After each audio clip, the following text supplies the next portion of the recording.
یا یوں کہیے کہ زمانہ امامت کا وہ واقعہ جو سب سے زیادہ اہمیت رکھتا ہے، اپنوں نے بھی جس کا تذکرہ کیا اور غیروں نے بھی،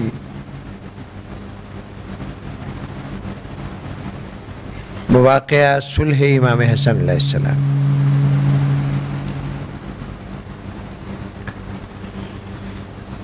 جناب امیر علیہ السلام کی شہادت کے بعد کوفے کے لوگوں نے امام حسن علیہ السلام کے ہاتھ پر بیعت کر لی تھی اور انہیں جناب امیر کی جگہ اپنا خلیفہ قرار دیا تھا۔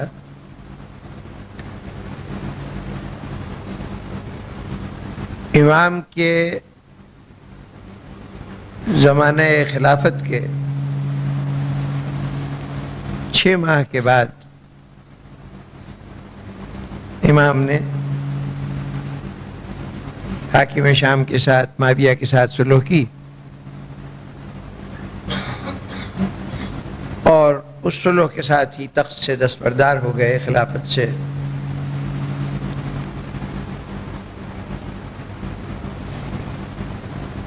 اس سے ایک بات تو بہرطور ہم لوگ اچھی طرح جانتے ہیں، لیکن اس کے لیے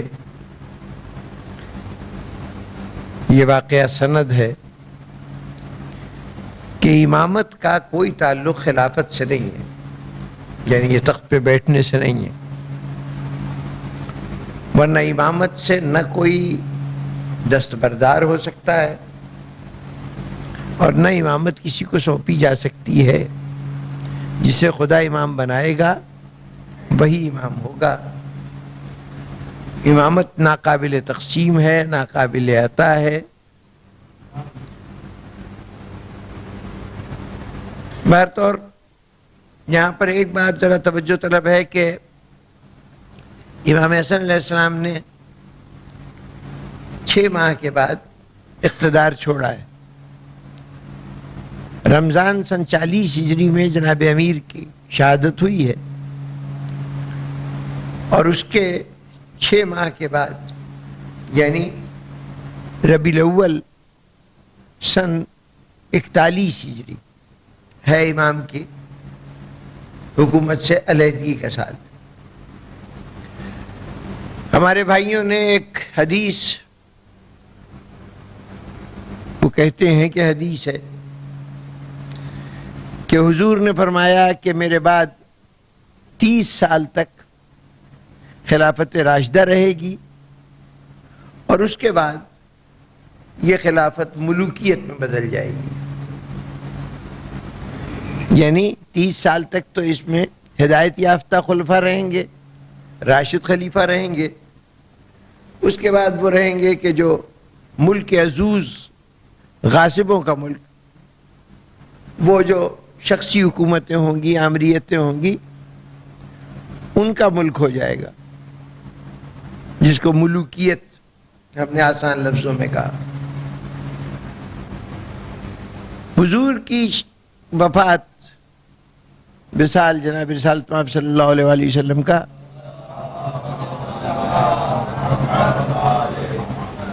28 ربیع الاول کو، 28 صفر کو یا 12 ربیع الاول کو، بہرطور جو خلافت قائم ہوئی تھی حضور کے بعد وہ تو ربیع الاول ہی میں ہوئی تھی، یعنی اگر 28 والی بات جو ایسا ہم کہتے ہیں کہ 28 صفر کو حضور کا انتقال ہوا تو 3 دن تو لگ گئے تھے حکومت کو جوڑ توڑ کرنے اور اپنے آپ کو مسند تک لے جانے میں۔ اس کے بعد پھر 3 دن کے بعد عام بیعت کا سلسلہ شروع ہوا تھا۔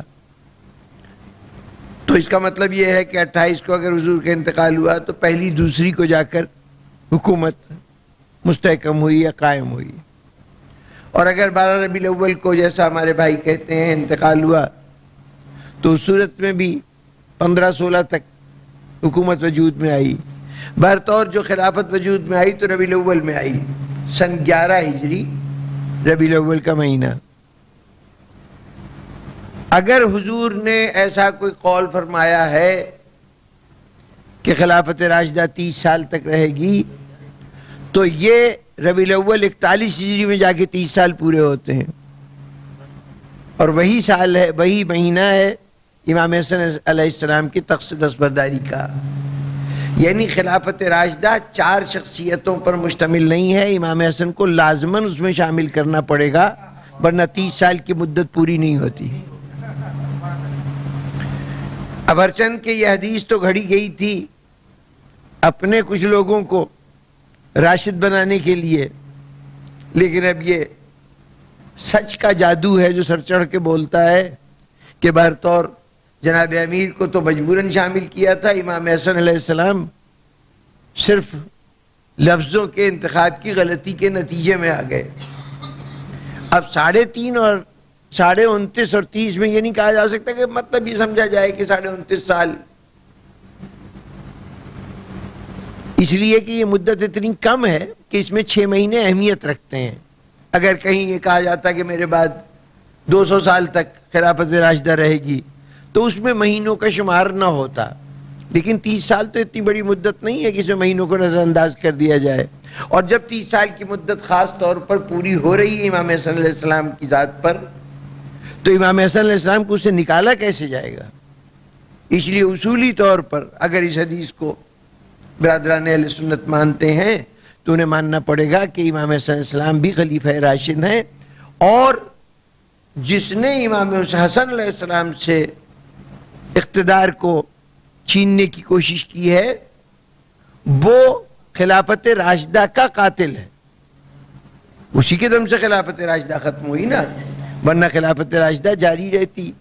تو ایسی صورت میں انہیں سوچ لینا چاہیے کہ اگر عثمانی ترکوں کے زمانے کی خلافت 1400 سال گزر چکے ہیں، اس خلافت کو ختم کیا گیا تو بر صغیر میں باقاعدہ تحریک چلی تھی خلافت موومنٹ کے نام سے، اور جس میں مطالبہ کیا گیا تھا. مولانا محمد علی جوہر اور شوکت علی، یہ 2 بھائی بڑے آگے تھے، یہ مطالبہ کر رہے تھے کہ خلافت بحال کی جائے.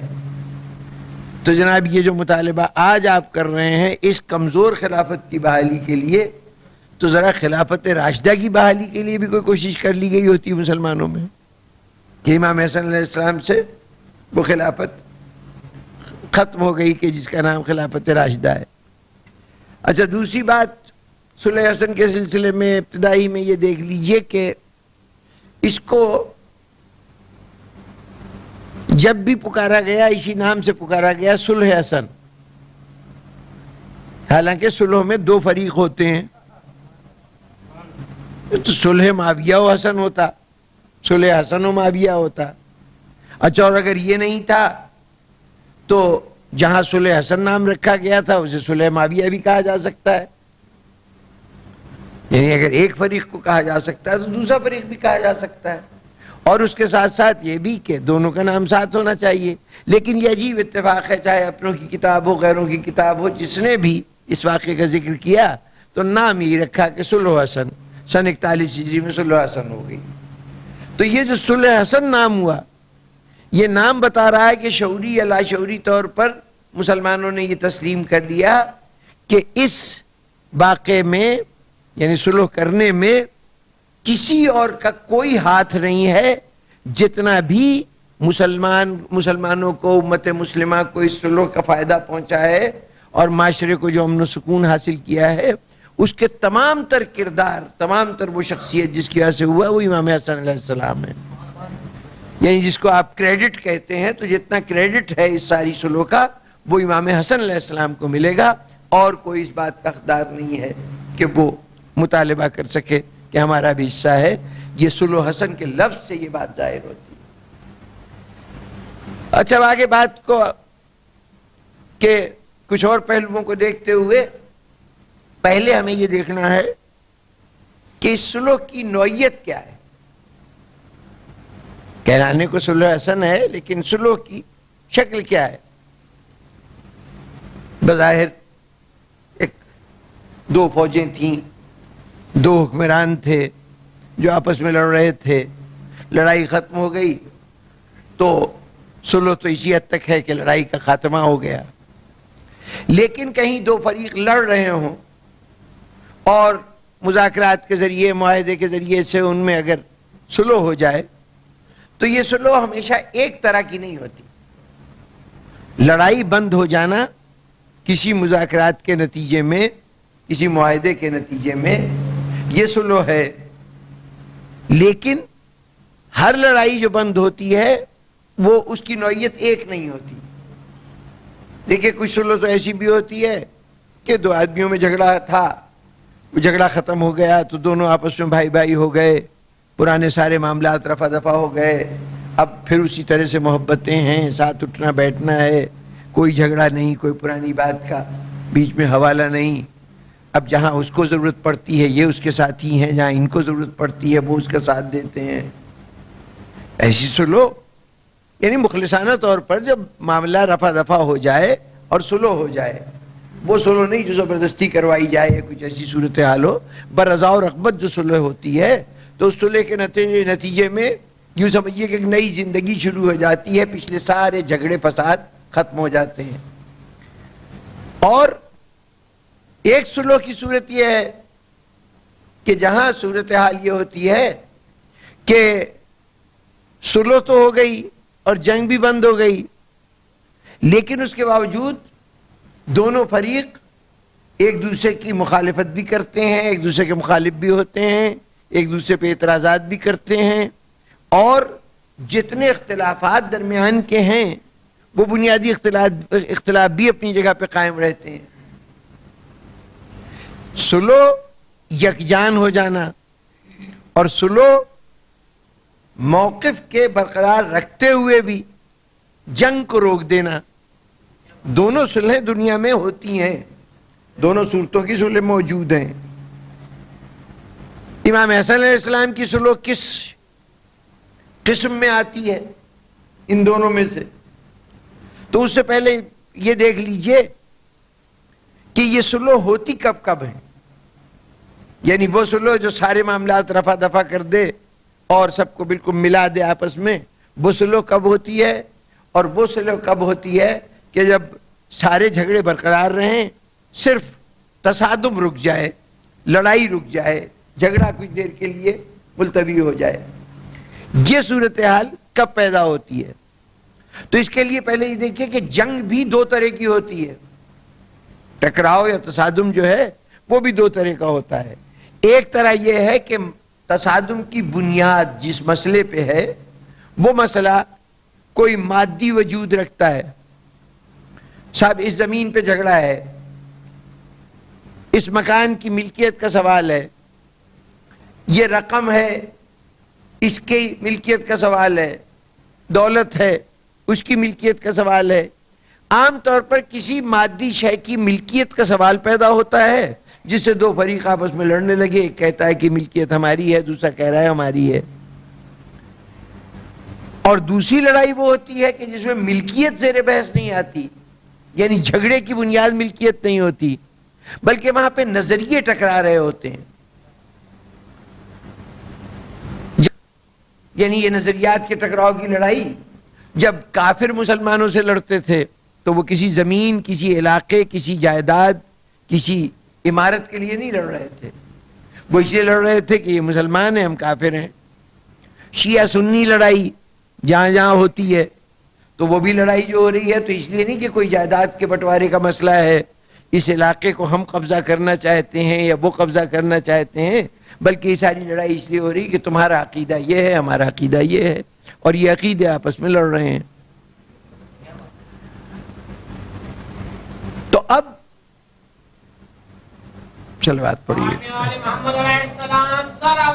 اللہم صلی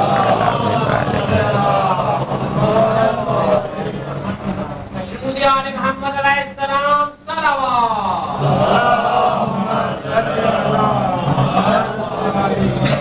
تو اب صورت یہ ہوتی ہے کہ جہاں جنگ مادی وجوہات سے ہو،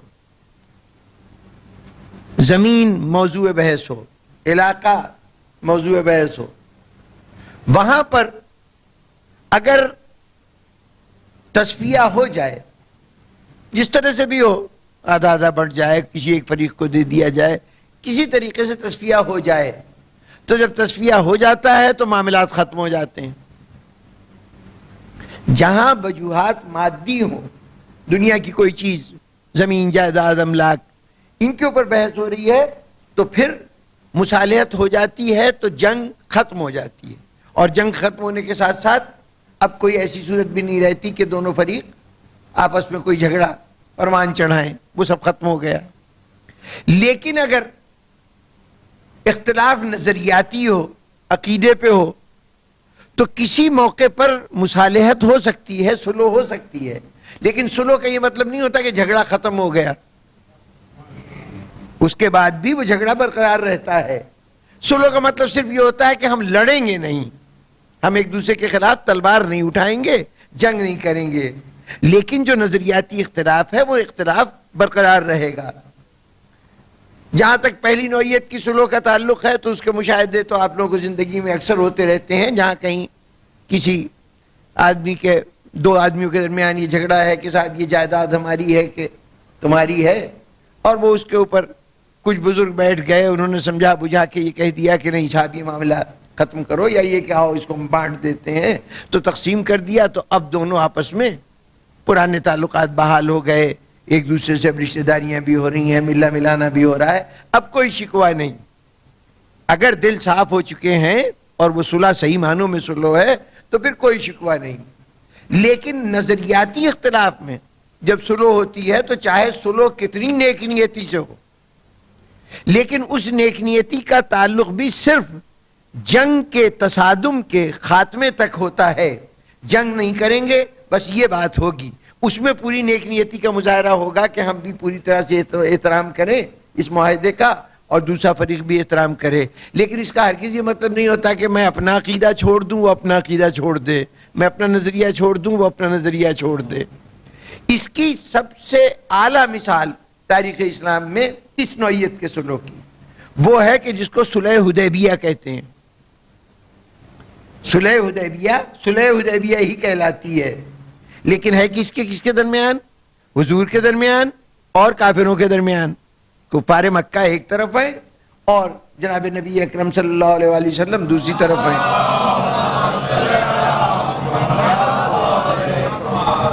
اب صلح ہو گئی تو کن شرائط پہ ہوئی؟ وہ ساری شرائط آپ لوگوں کو کتابوں میں تفصیل سے نظر آ جائیں گی، بچے بھی جانتے ہیں کہ وہ صلح اس بات پر ہوئی کہ پہلی بات تو یہ کہ اس دفعہ مسلمان جو آئے ہیں، مسلمان گئے تھے عمرہ کرنے کے لیے، تو کفار مکہ نے مکے سے باہر روک لیا تھا. تو کہا کہ اس دفعہ، اور وہیں پہ مذاکرات ہونے لگے تھے، وفود آتے تھے مکے سے باہر اور یہاں بیٹھ کر بات چیت ہوتی تھی، پھر یہاں سے بات سن کر جاتے تھے، پھر وہاں کے لیڈروں سے بات کرتے تھے. تو یہ جس کو آج کل ہماری سیاست کی اصطلاح میں شٹل ڈپلومیسی کہتے ہیں، وہ ڈپلومیسی ہو رہی تھی کہ کچھ یہاں بیٹھے ہیں، کچھ وہاں بیٹھے ہوئے، بیچ میں کچھ حضرات ہیں جو آ جا رہے ہیں اور بات چیت کر رہے ہیں. انہوں نے آ کے آخر جو فیصلہ ہوا اور اس کے بعد قرارداد طے ہو گئی کہ جی کس باتوں پہ صلح ہوگی، تو ان کے اندر جو شرائط لکھی جانے لگی اس کے اندر پہلی شرط یہ لکھی گئی کہ مسلمان اس دفعہ واپس چلے جائیں گے، اگلی دفعہ 1 سال کے بعد آئیں گے، اور جب واپس آئیں، جب یہاں آئیں گے تو وہ اپنے ساتھ کوئی اسلحہ لے کے شہر میں داخل نہیں ہوں گے، بلکہ صرف قربانی کے جانور لے کے آئیں گے، اور اس کے بعد طواف کرنے کے بعد قربانی دے کر اور شہر سے باہر چلے جائیں گے.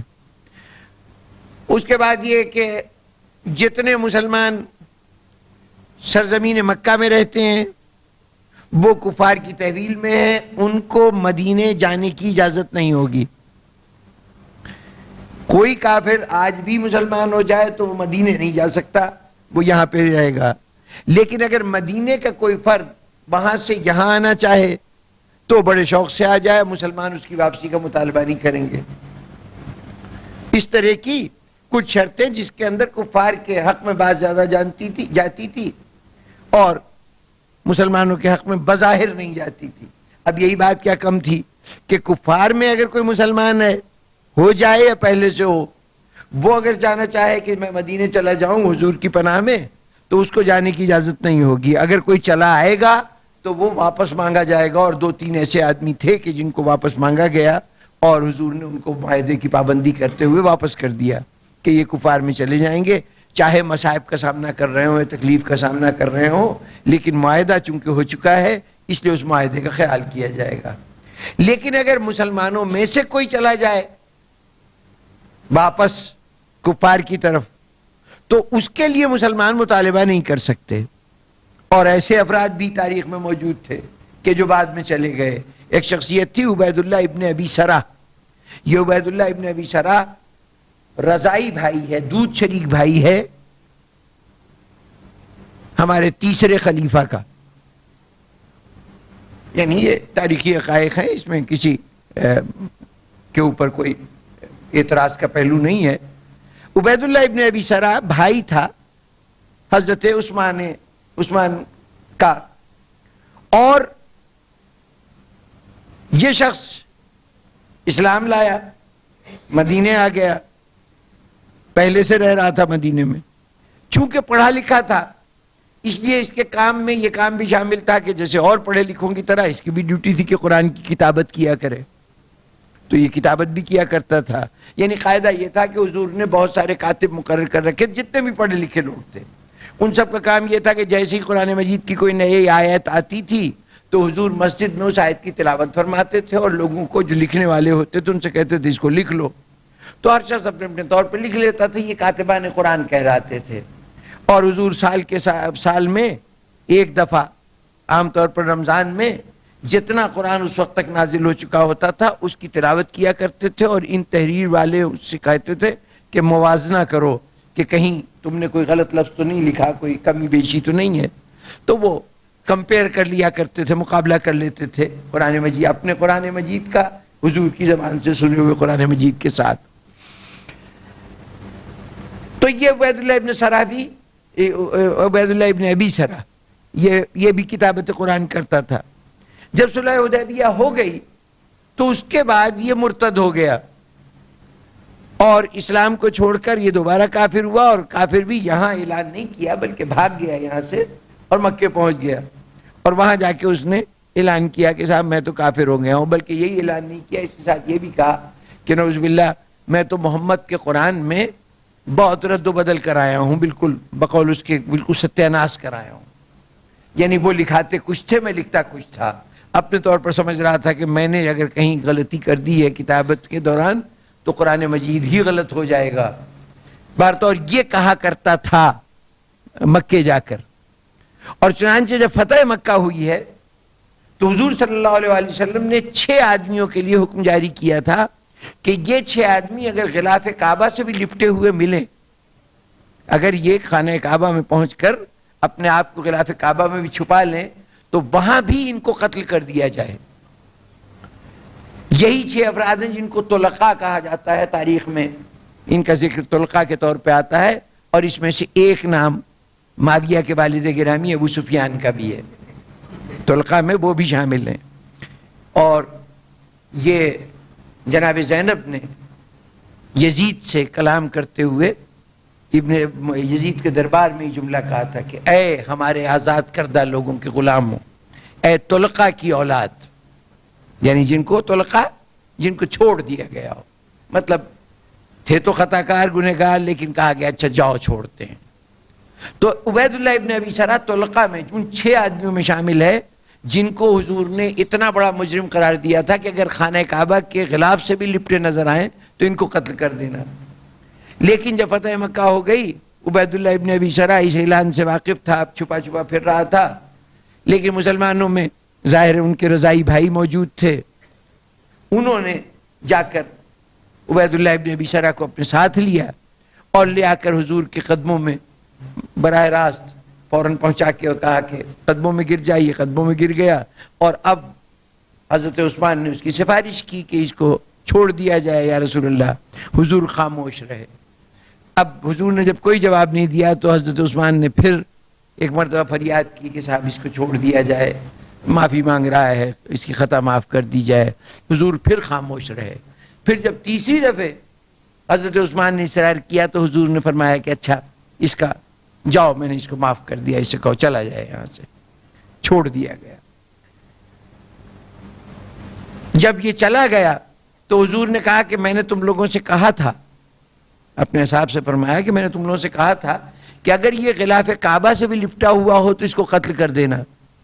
اتنی دیر تک یہ یہاں موجود رہا اور تم نے کسی نے بھی میرے حکم پہ عمل نہیں کیا۔ تو اس کے اوپر حضرت عمر نے یہ سوال کیا تھا کہ یا رسول اللہ، سوال کیا کیا تھا، یہ کہا تھا کہ یا رسول اللہ اگر آپ اس وقت آنکھ سے اشارہ کر دیتے کہ اس کی گردن مار دو تو ہم ضرور گردن مار دیتے۔ تو حضور نے اس کے اوپر ایک جملہ کہا تھا کہ نبی کی آنکھیں اشارے نہیں کیا کرتی۔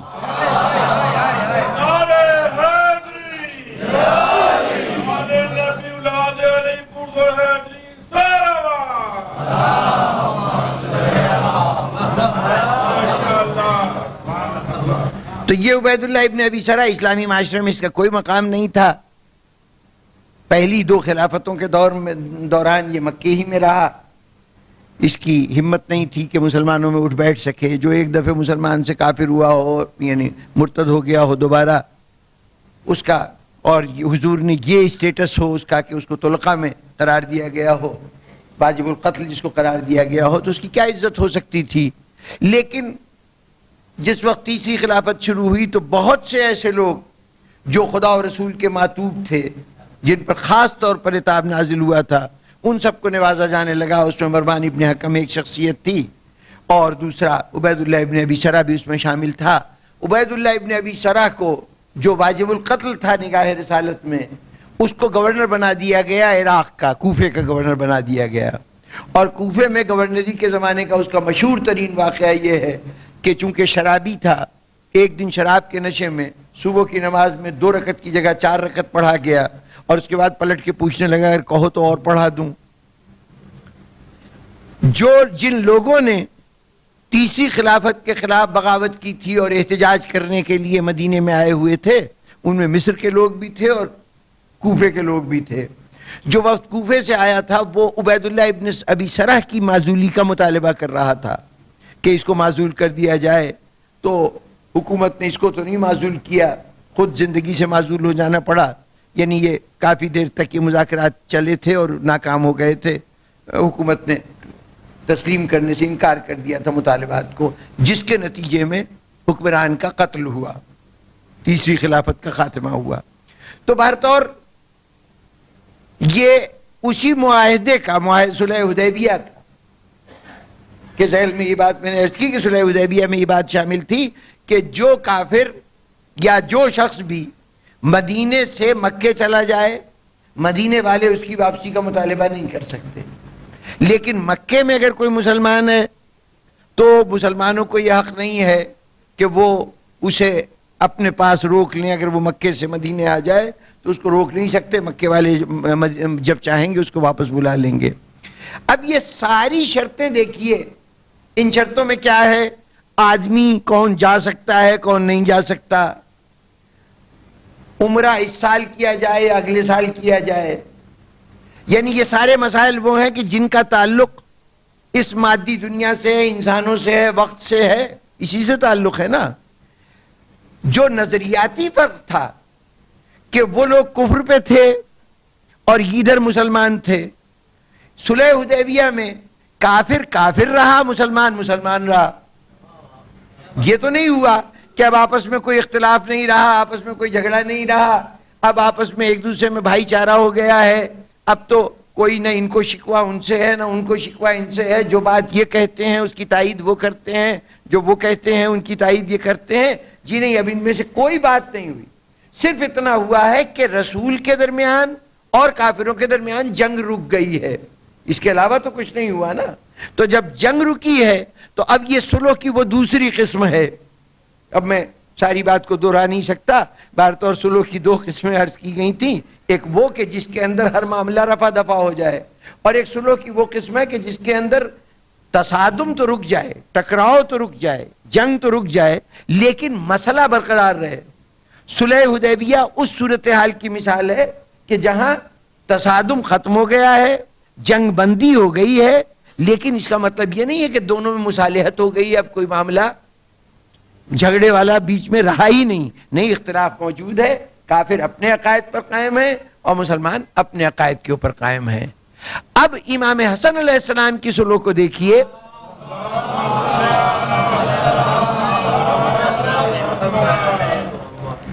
امام حسن علیہ السلام کی سلوک کو دیکھیے تو اس کا اسٹیٹس بھی یہی ہے، اس کی حیثیت بھی یہی ہے کہ یہ صلح حدیبیہ کی طرح، اس میں کوئی شک نہیں کہ اس معاہدے کے اندر بہت سی باتیں یہ کہی گئیں کہ اچھا تخت و تاج تم لے لو، اس کے سلسلے میں کوئی مطالبہ نہیں رکھتا، اور اس کے علاوہ تمام علاقوں کے لوگوں کو امن و امان ہوگا، ان کے اوپر زیادتی نہیں ہوگی، شیعان علی ابن ابی طالب کے اوپر ظلم نہیں ڈھایا جائے گا اور ان سے کسی قسم کا انتقام نہیں لیا جائے گا۔ یہ ساری باتیں اس کے اندر درج ہیں معاہدے کے اندر، لیکن اس میں کہیں یہ بات درج نہیں ہے کہ معاویہ اپنا انداز فکر بدل دے گا اور امام حسن اپنی سوچ بدل دیں گے۔ یعنی صورتحال یہ تھی کہ حدیبیہ کے صلح نامے کے نتیجے میں صلح حدیبیہ ہوئی، کہلاتی صلح ہے، لیکن صلح کا مطلب یہ نہیں تھا کہ کافروں نے رسول کی بیعت کر لی یا رسول نے کافروں کی بیعت کر لی۔ تو اب صلح حسن کا بھی یہ مطلب کوئی نہ لے کہ امام حسن نے صلح کر لی تو اب معاویہ کی بیعت کر لی یا معاویہ نے امام حسن کی اطاعت قبول کر لی، نہیں، دونوں اپنے اپنے موقف کے اوپر قائم ہیں، دونوں میں کسی قسم کا اتحاد فکر و عمل نہیں ہوا ہے، کسی قسم کا اتحاد فکر و عمل نہیں ہوا ہے، جھگڑے سارے اسی طرح سے چل رہے ہیں۔ زیادہ سے زیادہ آپ یہ کہہ سکتے ہیں کہ گویا جنگ بندی ہو گئی ہے، یہ طے ہو گیا ہے کہ ہم لڑائی نہیں لڑیں گے۔ اب جب لڑائی نہیں لڑیں گے تو لڑائی کون سی نہیں لڑیں گے؟ تلوار والی لڑائی نہیں لڑیں گے، باقی سرد جنگ جو ہے وہ جاری رہے گی۔ جو صلح حدیبیہ میں ہوا تھا کہ اختلاف اپنی جگہ پہ رہے گا، مسلمان اپنی تبلیغ کرتے رہیں گے، نشر و اشاعت کرتے رہیں گے، وہی صورتحال یہاں ہے کہ امام حسن علیہ السلام اپنا کام کرتے رہیں گے، لوگوں تک پیغام پہنچاتے رہیں گے۔ پورے عرصے میں 10 سال تک امام حسن علیہ السلام صلح کے بعد دنیا کے اندر موجود رہے ہیں۔ اس 10 سال کے اندر وہ تمام باتیں جو اموی حکومت کر رہی تھی وہ باتیں جاری تھیں، یعنی ممبروں سے علی پر سب و شتم اسی طرح سے جاری تھا، امام حسن علیہ السلام کے متعلق طرح طرح کی باتیں، پورا پروپیگنڈا ان کے خلاف وہ بھی جاری رہتا تھا۔ اگر کسی محفل میں صورتحال یہ ہو جائے کہ معاویہ اور امام حسن ایک وقت میں جمع ہو جائیں تو وہاں پر باقاعدہ ایک طریقہ ہوتا تھا جسے منافرہ کہتے ہیں۔ جنگ کی مختلف صورتیں تھیں عربوں کے اندر رائج، تصادم کی، ٹکراؤ کی کئی صورتیں تھیں، جس میں مجادلہ، جدل، آپس میں لڑنا، مقاتلہ، ایک دوسرے کو قتل کرنا، مشاعرہ، ایک دوسرے کے مقابلے میں شعر پڑھنا، اسی میں مباہلہ، ایک دوسرے کے لیے بد دعا کرنا، ایک قسم اسی میں سے ہوتی تھی منافرہ۔ منافرہ میں یہ ہوا کرتا تھا کہ دو شخصیتیں اپنی اپنی فضیلتیں بیان کرتی تھیں، وہ کہتا تھا کہ میرے باپ دادا ایسے ہیں، وہ کہتا تھا کہ میرے باپ دادا ایسے ہیں، یا یہ کہ میں نے یہ کام کیا، پھر دوسرا کہتا تھا میں نے اپنا یہ کام کیا، اور اس وقت مجمع یا اگر کوئی ثالث مقرر کیا ہے تو وہ فیصلہ کرتا تھا کہ ان میں سے زیادہ صاحب عزت کون ہے۔ امام حسن علیہ السلام اور حاکم شام کا جب بھی اجتماع ہوا ہے کسی ایک مقام پر، ظاہر ہے کہ اب جنگ بندی تو ہو چکی تھی نا، کئی مواقع ایسے ہوتے تھے کہ حاکم شام مدینے آتا تھا یا امام کو شام جانا ہوتا تھا، دونوں صورتوں میں اس نوعیت کی صورت جب بھی سامنا ہوا ہے فوراً اس نے اپنے حواریوں کو اشارہ کیا حاکم شام نے کہ وہ شروع کر دیں اور اس کے فضائل بیان کرنا شروع کر دیں، اس کی سخاوت، اس کی بڑائی، اس کے متعلق جو بھی باتیں وہ کہہ سکتے ہیں وہ کہیں۔ تو اس کا جواب ادھر سے امام حسن علیہ السلام کا کوئی ساتھی دیتا تھا اور بعض اوقات امام حسن علیہ السلام کو خود جواب دینا پڑتا تھا۔ بعض ایسے حالات ہو جاتے تھے کہ جہاں پر امام علیہ السلام کو خود بات کرنی پڑتی تھی۔ ایک واقعہ اسی سلسلے کا یہ ہے کہ معاویہ نے بڑے جوش و خروش سے کہا کہ ہم بڑے فضیلت والے ہیں اور بڑی شان والے ہیں کہ ہم میں ایک سے ایک بڑا سیاستدان ہوا اور ہم تخت و حکومت و اقتدار کے مالک ہیں، سلطنت ہمارے پاس ہے۔ تو جب یہ ساری بات کر چکا تو امام حسن علیہ السلام نے اس کا جواب دیتے ہوئے کہا تھا کہ معاویہ تجھے حق پہنچتا ہے کہ تو جتنی دل چاہے ہاں اسی میں اس نے جملہ کہا تھا کہ ہم سے کیا مقابلہ کریں گے بنی ہاشم اور کیا مقابلہ کریں گے امام حسن، ہم تو یہ ہیں یہ ہیں یہ ہیں. اس کے بعد اپنی باتیں تعریف میں کہتا رہا. تو امام نے اس کے جواب میں کہا کہ ہاں تو یہ بات کہہ سکتا ہے کہ ہم کیا تیرا مقابلہ کریں گے. تیرا مقابلہ تب کیا جائے، ہم تیرا مقابلہ تب کرتے کہ جب تجھ میں کوئی ایسی صفت ہوتی کہ جو ہم میں پائی جاتی، یا کوئی ایسی صفت ہوتی جو ہم میں ہوتی جو تجھ میں پائی جاتی. اللہ نے تجھے اچھائیوں سے محروم رکھا اور ہمیں برائیوں سے محروم رکھا.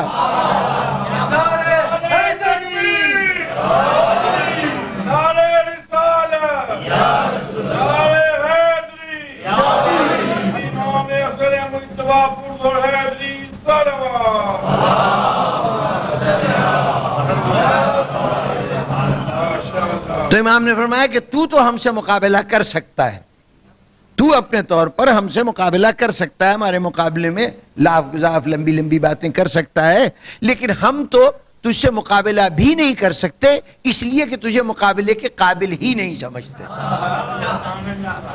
تو اس نوعیت کی اگر یہ سرد جنگ ہی ہے نا کہ جس کے اندر ایک دوسرے سے مذاکرات کی اور بات چیت کے ذریعے سے ایک دوسرے کے اوپر حاوی ہونے کی جنگ جو ہے وہ جاری تھی. تو اب امام حسن علیہ السلام اور معاویہ کی صلح کی تمام تر حقیقت صرف اتنی ہے کہ اس میں جنگ بند ہو گئی ہے. یہ طے ہو گیا ہے کہ تصادم نہیں ہوگا. یہ مطلب نہیں ہے کہ امام حسن علیہ السلام نے بیعت کر لی ہے نعوذ باللہ یا اس کی اطاعت قبول کر لی ہے، نہیں، دونوں کی حیثیتیں اسی طرح سے قائم ہیں. بہت سے واقعات اس حیث کے ہیں کہ جو ہمارے سامنے آتے ہیں. حضرت عقیل جناب علی بن ابی طالب کے بڑے بھائی تنگ دستی سے افلاس سے تنگ آ کر، جناب امیر کی شہادت کے بعد کی بات ہے، امام حسن علیہ السلام کے دور کی بات ہے کہ حضرت عقیل شام چلے گئے تھے معاویہ کے پاس. اب یہاں پر ذہن میں سوال پیدا ہوگا کہ جناب امیر کا بھائی شام کیوں چلا گیا یا معاویہ کے پاس کیوں چلا گیا. میں نے مختصر عرض کر دیا کہ تنگ دستی سے تنگ آ کر، وسائل معاش نہیں تھے. یعنی اندازہ لگائیے کہ شام میں خزانوں پر اتنی گرفت تھی حکومت کی کہ ایک طرف تو وہ فیاضیاں دکھا رہے تھے ہر اس شخص کے سامنے جو حکومت کے سامنے سر جھکا دیتا تھا اور حکومت کا ساتھ دیتا تھا، اور دوسری طرف بنی ہاشم کے افراد کو اتنا محروم رکھا جاتا تھا کہ وہ ایک ایک وقت کی روٹی کو ترسنے لگے. ایسے حالت میں حضرت عقیل شام چلے گئے. بہرطور مجھے یہاں پر ابھی وضاحت کی ضرورت نہیں ہے کہ حضرت عقیل شام کی طرف کیوں چلے گئے، یا مجھے جناب عقیل کی وکالت کرنا بھی میری ذمہ داری نہیں ہے، اس لیے کہ حضرت عقیل کی ہمارے یہاں سوائے اس کے کہ جناب امیر کے بھائی ہیں، باقی یہ کہ اپنے طور پر کوئی مذہبی حیثیت تو ہے نہیں، ہمارے امام نہیں ہیں، وہ حیثیت نہیں ہے کہ جہاں ہم پر ان کی اطاعت واجب ہو. تو زیادہ سے زیادہ ہمارے ذمہ یہ ذمہ داری آتی ہے کہ ہم جناب امیر کے خاندان کے ایک فرد ہونے کے ناطے سے، ان کے بھائی ہونے کے ناطے سے، اگر ان پر کوئی تہمت یا غلط الزام آ رہا ہے تو اس کا ازالہ کرنے کی کوشش کریں. باقی یہ کہ ہمیں اگر وہ فرض کیجئے کہ شام میں معاویہ کے ہم خیال ہو کر بھی چلے گئے ہوتے تب بھی اس سے ہمارے مسلک پر، ہمارے عقیدے پر کسی قسم کا فرق نہ پڑتا. کسی رشتہ دار کا کوئی عمل جو ہے وہ دوسرے رشتہ دار کی ذات پر اثر انداز نہیں ہوتا. جناب امیر اپنے بڑے بھائی کے کسی بھی فعل کے ذمہ دار نہیں ہیں کہ اس کی جواب دہی کریں. ہم سے تو بات کیجئے تو جناب امیر کے کردار کی بات کیجئے. لیکن بہرطور حضرت عقیل ابن ابی طالب یہ چلے گئے شام. تو اب یہ جو شام گئے ظاہر ضرورت مند تھے، تو بادشاہ نے یعنی معاویہ نے ان کے لیے وظیفہ بھی دیا، رقم بھی دی، اور وظیفہ رقم وغیرہ دینے کے بعد اور باقاعدہ ماہانہ مقرر کرنے کے بعد اب یہ سوچا کہ اب تو یہ ہمارے ہم خیال ہو گئے ہوں گے، اس رقم کا کچھ تو، اب تک تو وہ رقم کے ذریعے سے ایمان خریدتا رہا تھا، اب یہ سوچ رہا ہے کہ علی کے بھائی کا بھی ایمان خریدے گا. تو ایک دلچسپ واقعہ یہ ہوا، ایک کتاب ہے مستطرف، بڑی ایک عجیب و غریب قسم کی کتاب ہے، دنیا جہان کے قصے مختلف موضوعات پہ اس میں جمع ہیں، اور جب کبھی کوئی عرب کی ثقافت پر، یہاں کے اس زمانے پر جو عہد اسلام کا دور ہے، ابتدائی دور ہے، اس کے اوپر کوئی کتاب لکھنا شروع کرتا ہے تو اس میں کہیں نہ کہیں مستطرف کا حوالہ ضرور آ جاتا ہے. مستطرف میں مختلف عنوانات کے تحت واقعات جمع کیے گئے، تو اس میں ایک عنوان ہے بلاغت کا. بلاغت یعنی لفظوں کے ذریعے سے حسن بیان کا مظاہرہ کرنا، ایسی بات کرنا کہ جس میں تھوڑے سے جملے میں معنی بہت زیادہ ہوں. بعض اوقات بلاغت میں یعنی اس کی ڈھیروں صنعتیں ہیں، ڈھیروں خوبیاں ہیں، بلاغت کی تفصیلات میں نہیں جاتا. بس یوں سمجھ لیجئے کہ جہاں بات اس سلیقے سے کہی جائے کہ وہ ایک جملہ کہیں اور اس کے اندر وہ سب کچھ بات کہہ جائیں جو کہنا چاہتے ہیں، طویل مضامین، لمبی بحثیں، ان سب کو ایک جملے میں سمیٹ دیں. تو بلاغت میں بہت سی بلاغت کی مثالیں ہیں. اسی مثالوں میں جناب عقیل کی ایک بلاغت کا مظاہرہ ہے. وہ ایک واقعہ ہے درج کیا گیا کہ معاویہ کا دربار تھا. معاویہ نے ایک دن حضرت عقیل سے فرمائش کی کہ آپ منبر پہ جائیں اور علی ابن ابی طالب پہ سب کریں. آپ علی ابن ابی طالب کو برا بھلا کہیں، ان پہ نعوذ باللہ لعنت بھیجیں. حضرت عقیل سے کہا تو عقیل نے کہا کہ مجھے معاف رکھو ان کاموں سے، میں کیسے یہ کر سکتا ہوں. کہا نہیں اب تو آج کرنا ہی پڑے گا. اب یہ سمجھ رہا تھا کہ میرے پیسے میں اتنی طاقت تو ہوگی نا کہ بڑا بھائی چھوٹے بھائی کی شان میں اب اس وقت جو کچھ بھی میں چاہوں گا کہلوا لوں گا اور یہ بات سند ہو جائے گی کہ علی کے بھائی نے یہ بات کہی ہے. تو جب بہت اصرار کیا تو اس کے اوپر عقیل منبر پہ گئے. انہوں نے صرف ایک جملہ کہا اور وہ جملہ آپ لوگ بھی سن لیجئے. وہ جملے کا ترجمہ بھی وہی کیفیت رکھتا ہے جو اصل جملہ رکھتا ہے کہ حضرت عقیل نے فرمایا کہ معاویہ نے مجھے حکم دیا ہے کہ میں علی پر لعنت کروں. معاویہ نے مجھے حکم دیا ہے کہ میں علی پر لعنت کروں، خدا اس پر لعنت کرے.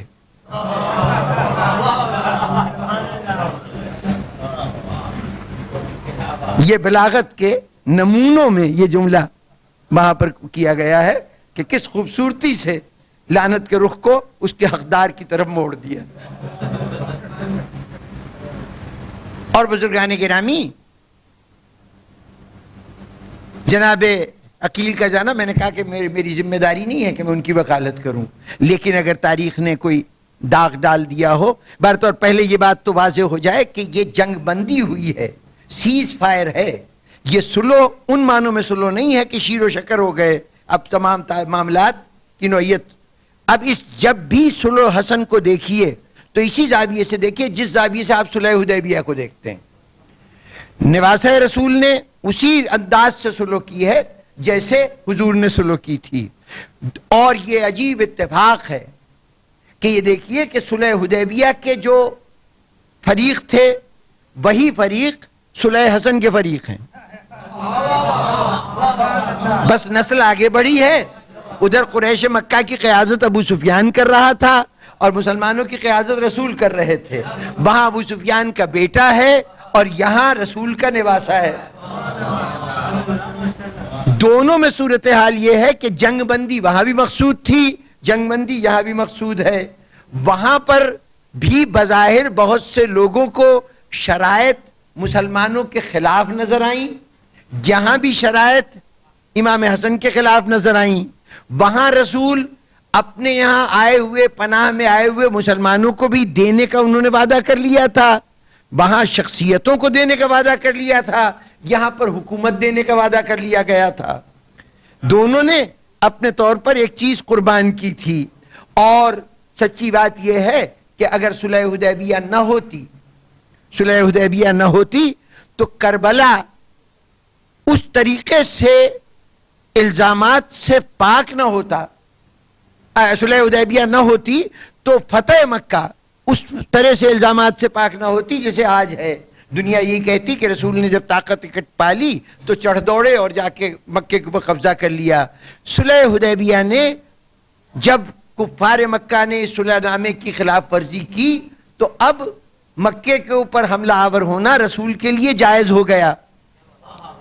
اب تمام دنیا میں یہ اقدام جارحیت نہیں کہلائے گا بلکہ رسول کا قانونی حق قرار پائے گا کہ چونکہ معاہدے کی خلاف ورزی کی تھی اور یہی طے ہوا تھا کہ اگر یہ لوگ معاہدے کی خلاف ورزی کریں گے تو جنگ ہو جائے گی دونوں میں، اور چنانچہ رسول نے وہ جنگ کی. اگر امام حسن علیہ السلام سلو نہ کرتے تو یہاں بھی صورتحال یہ ہوتی کہ کربلا بہت سے الزامات سے پاک نہ ہونے پاتی. سب سے بڑا الزام یہی ہوتا کہ یہ تو حصول تخت و تاج کی لڑائی ہے. امام حسن نے تخت و تاج کو ٹھوکر مار کر یہ بتایا کہ اب کبھی ہمارے ہاتھ میں تلوار دیکھنا تو سمجھ لینا یہ تلوار تخت کے لیے نہیں ہے، حق کے لیے ہے.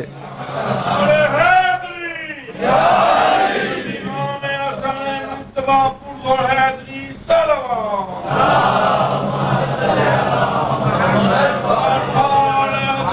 Abu Talib Islam Pur Hadri Salawat.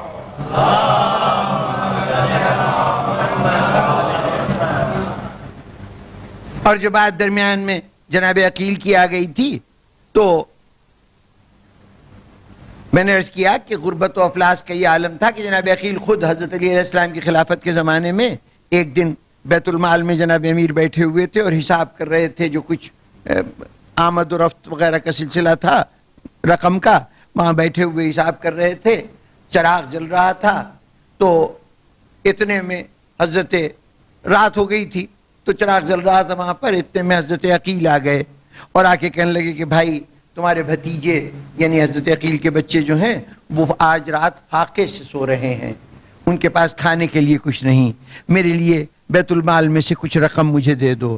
جناب امیر نے وہیں پر ایک سلاخ پڑی ہوئی تھی، اس کو اٹھا کے اس شعلے پر گرم کرنا شروع کیا، جواب کچھ نہیں دیا، اور جب وہ گرم ہو گئی تو اس سلاخ کو حضرت عقیل کی طرف بڑھایا۔ حضرت عقیل ایک دم سے چونک کے پیچھے ہٹے، کہا کہ یہ کیا کر رہے ہو، میں جل جاؤں گا۔ کہا کہ آپ اس آگ سے ڈر رہے ہیں اور مجھے جہنم کی آگ کی ترغیب کر رہے ہیں، میں خیانت کروں عوام کے اس مال میں سے؟ بھائی میں جتنا آپ کا حق بنتا ہے، جتنا وظیفہ یا جو کچھ بھی یہاں سے مقرر ہے، اس کے اندر ایک دھیلے کا بھی اضافہ نہیں کر سکتا۔ یہ علی بن ابی طالب کا رویہ تھا کہ وہ اپنے سگے بھائی کے افلاس سے واقف بھی ہیں، جانتے ہیں کثیر العیال ہیں اور ان کی ضرورتیں وہ نہیں پوری کر سکتے، اس کے باوجود جناب امیر یہی کہتے ہیں کہ ہم تمہارے لیے کسی قسم کا مال اس میں سے خیانت کر کے تمہیں دینے کو تیار نہیں ہیں۔ یہ جناب امیر کا کردار ہے، لیکن اس کردار کی عظمت اپنی جگہ پر جہاں جناب عقیل کا تعلق ہے تو ان کی غربت تو بہرطور قائم تھی۔ اس غربت نے حتیٰ کہ اتنا مجبور کر دیا جناب امیر کی شہادت کے بعد کہ جب ساری دنیا جا رہی تھی اور جا کے شام کے خزانے سے لطف اندوز ہو رہی تھی، اس وقت مجبوراً یہ بھی قسمت آزمانے شام کی طرف روانہ ہو گئے۔ اب وہاں حاکم شام نے یہ سمجھ کر، وہ تو گئے تھے شاید اس لیے کہ وہاں پہ جائیں گے تو کوئی تجارت کوئی کاروبار، اس لیے کہ دارالحکومت تھا شام، اور جیسے آپ جانتے ہیں کہ دنیا میں ہر ملک کے دارالحکومت میں نسبتاً روزگار کے امکانات زیادہ ہوتے ہیں۔ ہمارے اپنے ملک میں بر پاکستان کے اندر جو دباؤ آبادی کا کراچی کی طرف تھا وہ اسی لیے تھا کہ اس زمانے میں دارالحکومت ہوا کرتا تھا، اور وہی دباؤ آج کی وہاں کی اتنی بڑی آبادی کا سبب ہے۔ تو یہی صورتحال اس وقت تھی کہ جب وہاں پر یعنی تمام یہ شہر جو مدینے اور مکے وغیرہ جو حجاز کے شہر تھے، اس میں ذرائع اتنے نہیں تھے جتنے شام میں تھے۔ یہ اس غرض سے وہاں گئے تھے کہ وہاں پر کچھ وسائل سے فائدہ اٹھائیں گے۔ حاکم شام کو جب معلوم ہوا کہ علی کا بھائی یہاں پر بحالت مجبوری آیا ہے تو وہ تو اس امید میں بیٹھے رہتے تھے کہ کوئی ایسا آ جائے کہ جو تنگ دست ہو اور یہ اس کو رقم دے کر اس کا ایمان خریدیں۔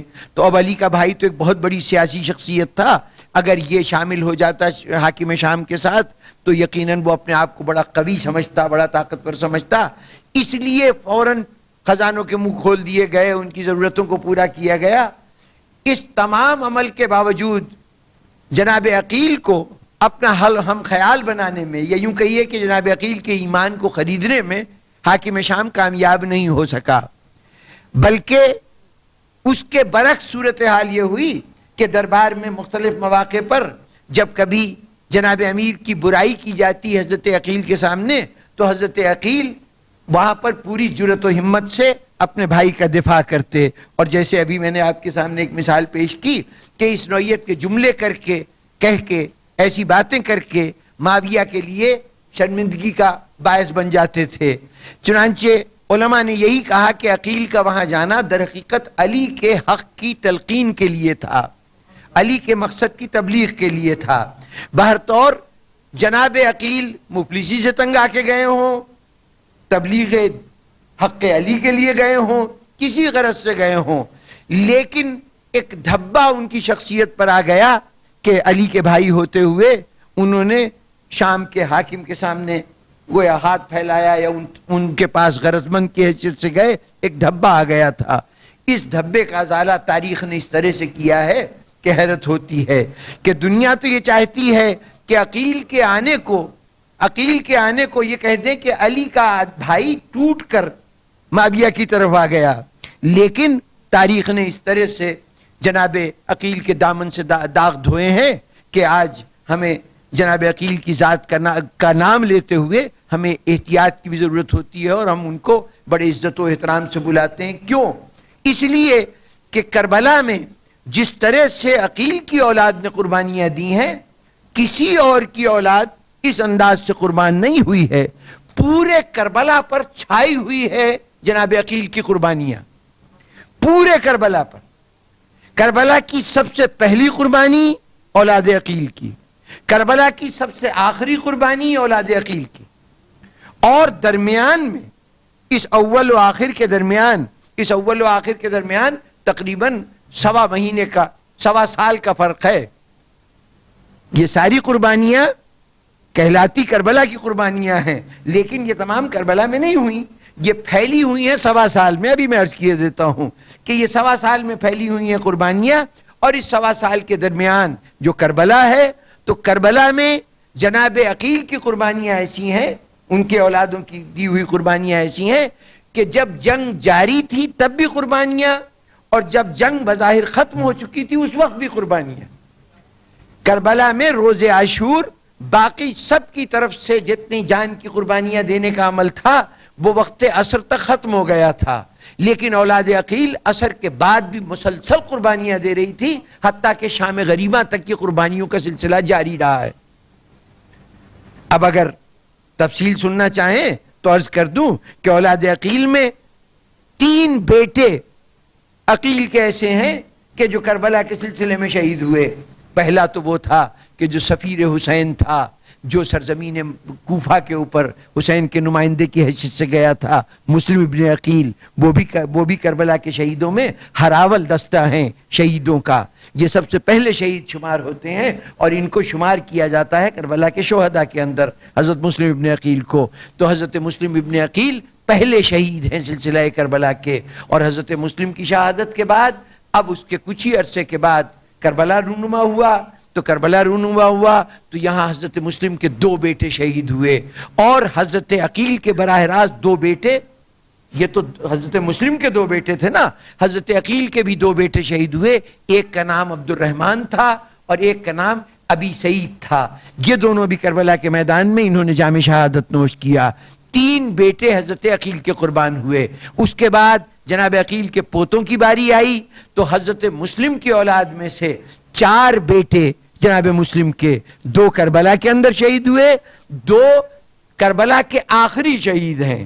باپ پہلا شہید تھا، 2 بیٹے 1 سال کے بعد آخر میں شہید ہوئے ہیں، اور پھر اس کے بعد ان کی ایک بیٹی تھی، اس کا نام عاتقہ تھا۔ یہ وہی بیٹی ہے کہ جب حضرت مسلم کی شہادت کی خبر پہنچی تھی نا تو منزل سالبیہ پر امام علیہ السلام کے پاس یہ خبر آئی تھی، تو اس مرحلے پر حسین علیہ السلام نے ایک مرتبہ جناب مسلم کی بیٹی کو قریب بلایا تھا۔ اس بچی کا نام عاتقہ تھا، جناب سکینہ کی ہمسن تھی، اس کو گود میں بٹھا لیا تھا، اس کے سر پہ شفقت سے ہاتھ پھیرا تھا، ماتھے پہ بوسہ دیا تھا، پھر اس کے بعد جناب زینب سے کہا تھا کہ زینب میں نے تمہارے پاس 2 گوشوارے رکھائے ہیں، کانوں کے 2 بندے رکھائے ہیں، ذرا وہ بندے لا دینا۔ اب جب وہ بندے لائے گئے تو امام نے اپنے ہاتھوں سے بچی کے ہاتھ میں پہنائے۔ یہ بچی خاندان بنی ہاشم کی بچی تھی، جانتی تھی کہ یہاں کے بزرگ بچوں سے شفقت کرتے ہیں، لیکن شفقت کا یہ انداز دیکھتے ہی سمجھدار بچی، مشکل سے 4.5 سال کی تھی، ایک مرتبہ حسین کے چہرے کی طرف دیکھا اور کہا مولا میرے بابا تو خیریت سے ہیں نا، میرے بابا تو خیریت سے ہیں نا۔ حسین نے شفقت سے سر ہاتھ پہ رکھ دیا تھا، بیٹی اب مجھے ہی اپنا باپ سمجھ، اب میں ہی تجھ سے باپ کی محبت کرنے والا ہوں۔ تو بزرگان گرامی، یہ جو بچی راستے میں جس کو مسلم کی شہادت کی خبر ملی تو اس کو کوئی طویل زندگی نہیں ملی۔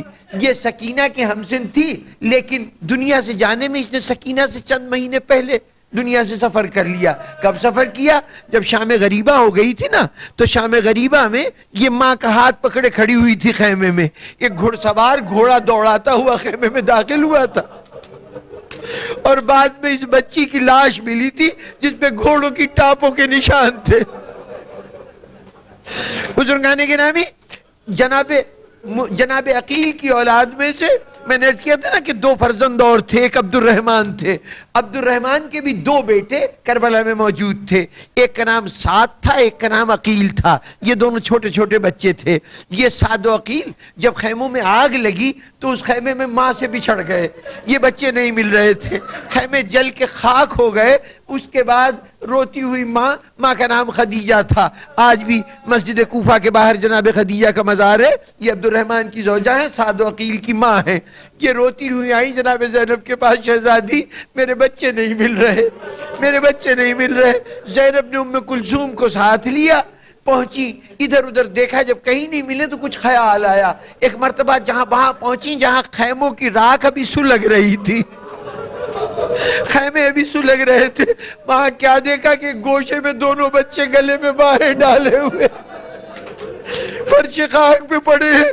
بچے دم گھٹنے سے دنیا سے گزر گئے تھے.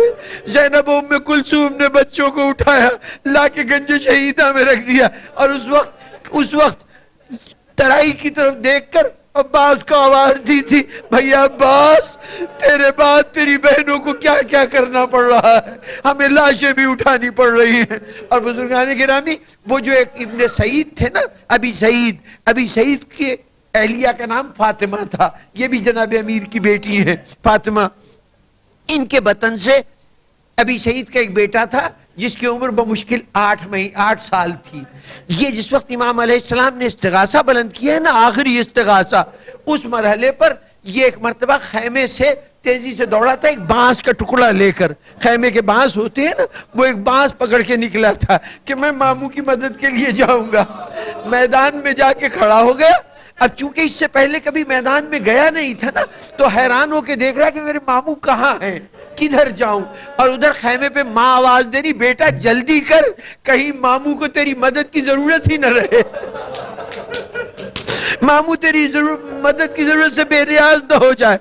یہ کیفیت تھی. ایک شخص نے بچے کی جرت دیکھی تو کیا کیا, وہاں پر جرتوں کی داد کیسے دی جاتی تھی, کمان میں تیر جوڑا, بچے کو تیر مارا, کمر میں تیر پیوست ہو گیا, بچہ زمین میں گر پڑا. اب ذرا چشم تصور سے منظر کو دیکھیے, ماں کھڑی ہوئی تھی در خیمہ پہ, سامنے بچہ تڑپ رہا تھا. ایک طرف محبت کہہ رہی تھی کہ خدیجہ کہ فاطمہ آگے بڑھ کے بچے کو گود میں اٹھا لے, دوسری طرف شریعت کہہ رہی تھی کہ خبردار قدم باہر نہ رکھنا. بس اس مرحلے پہ علی کی بیٹی نے کیا کیا, محبت کو شریعت پہ قربان کر دیا. کہا بیٹے, اگر تیرا ماموں عباس ہوتا تو تجھے مقتل سے اٹھا لاتا, تیرے بھائی علی اکبر ہوتے تو ان سے کہتی وہ اٹھا لاتے. بیٹے تیری ماں بے بس ہے, تجھے اللہ کو سونپا. اور بزرگان گرامی, عقیل کی اولاد میں 2 بچوں کے لیے 2 جملے کہہ دوں. یہ کون سے 2 بچے ہیں؟ مسلم کے باقی ماندہ 2 بچے جو مسلم کے ساتھ کوفے گئے تھے. کوفے میں مسلم تو شہید ہو گئے تھے, بچے قید خانے میں ڈال دیے گئے تھے. سال بھر بعد رہا بھی کیا ہوئے, جو داروغہ زندہ تھا اس نے ان بچوں پہ رحم کھا کے چھوڑ دیا, یہ سمجھ کے کہ ابن زیاد بھول گیا ہوگا. بزرگان گرامی, تفصیلات سے آپ آگاہ ہیں, تفصیل عرض کرنی مقصود نہیں ہے. ان بچوں کو رہا تو کر دیا, کوفے سے باہر چھوڑ دیا, مدینے کا راستہ بتا دیا. اب سوچئے کہ 5 سال اور 7 سال کا سن ہے, کوفے سے مدینے تک کا راستہ ہے, یہ بچے کیسے جائیں؟ سارا دن سفر کرتے تھے, راہ ہی سمجھ میں نہیں آتی تھی, رات ہوتی تھی کسی درخت کے اوپر بسیرا کر لیتے تھے. ایک کنیز نے ایک دن دیکھ لیا, لے کے اپنی مالکہ کے پاس گئی. وہاں مالکہ کا بیٹا حارث ان بچوں کو ڈھونڈ رہا تھا، خبر مشہور ہو چکی تھی کہ بچے فرار ہو گئے ہیں، ان کو تلاش کر رہا تھا۔ جب گھر میں بچے مل گئے نا تو بچوں کو پکڑ کر دریا کے کنارے لے گیا، دریا کے کنارے لے گیا، دونوں بچوں کے گردن پہ تلوار چلائی۔ بس مجھے ایک جملہ کہنا ہے بزرگان محترم، دونوں بچے ذبح ہو رہے ہیں، میرا دل چاہتا ہے ذبح ہوتے ہوئے وہ بار بار کبھی کہتے ہیں یا بابا ہمیں ذبح کیا جا رہا ہے، کبھی کہتے ہیں مامو حسین ہمیں ذبح کیا جا رہا ہے۔ میرا دل چاہتا ہے میں کہوں کہ مولا حسین کربلا میں آپ کو علی اکبر نے پکارا تھا، آپ ان کے سرانے گئے تھے، اون محمد نے آواز دی تھی، ان کے سرانے گئے تھے، قاسم نے بلایا تھا، ان کے سرانے گئے تھے۔ مولا دو بچے آپ کو فرات کے کنارے آواز دے رہے ہیں، مولا حسین آئیے اور ان مسلم کے بچوں کو آغوش میں لے لیجئے۔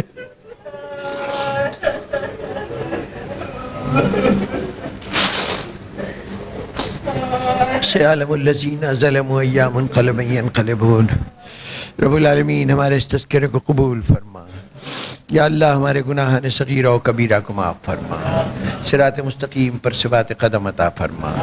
یا اللہ حاضرین مجلس کی تمام حاجتوں کو پورا فرما، بالخصوص جو بیمار ہیں ان کو شفائے کاملہ اور عاجلہ عطا فرما، جو نادار ہیں ان کو وسعت رزق عطا فرما۔ رب العالمین جو بے روزگار ہیں ان کو وسیلہ معاش عطا فرما۔ یا اللہ بہت سے لوگ اپنی زندگی میں یہ تمنا رکھتے ہیں کہ پروردگارہ اس زندگی کے چراغ کو کسی اور وجود میں منتقل ہوتے ہوئے دیکھیں۔ یا اللہ جو نعمت اولاد نہیں رکھتے ان کو اپنے کرم سے اولاد عطا فرما دے، اور رب العالمین جو بے اولاد، جو صاحبان اولاد ایسے ہیں کہ ان کو اولاد نرینہ کی تمنا ہے، رب العالمین ان کو اولاد نرینہ اور ایسی اولاد نرینہ جو سعادت مند بھی ہو اور اپنے بزرگوں کی وارث بن سکے، پروردگارہ ایسا وارث عطا کرتے۔ رب العالمین جو مومن کسی پریشانی میں، کسی دشواری میں الجھا ہوا ہے، خواہ اس کا تعلق معاش سے ہو، خواہ اس کا تعلق اس کے خاندان کے مسائل سے ہو، خواہ اس کا متعلق اس کے بچوں کے مستقبل سے ہو، رب العالمین ان مومنین کی تمام پریشانیوں کو دور فرما دے۔ رب العالمین ان کی وہ حاجتیں کہ جو ان کے اپنے علم میں نہیں ہیں لیکن تو جانتا ہے کہ ان کو کس چیز کی کب ضرورت ہوگی، رب العالمین قبل اس کے کہ یہ اہل دنیا کے سامنے ہاتھ پھیلانے پہ مجبور ہو جائیں، پروردگارہ ان کی حاجتوں کو اپنے فضل خاص سے پورا فرما دے۔ یا اللہ اپنی آخری حجت کو پردہ غیب سے جلد ظاہر فرما دے، ہمیں ان کے جانثاروں میں، ان کی خدمت کرنے والوں میں شامل ہونے کی توفیق عطا فرما۔ اللہم تقبل منا انکا انت السمیع العلیم۔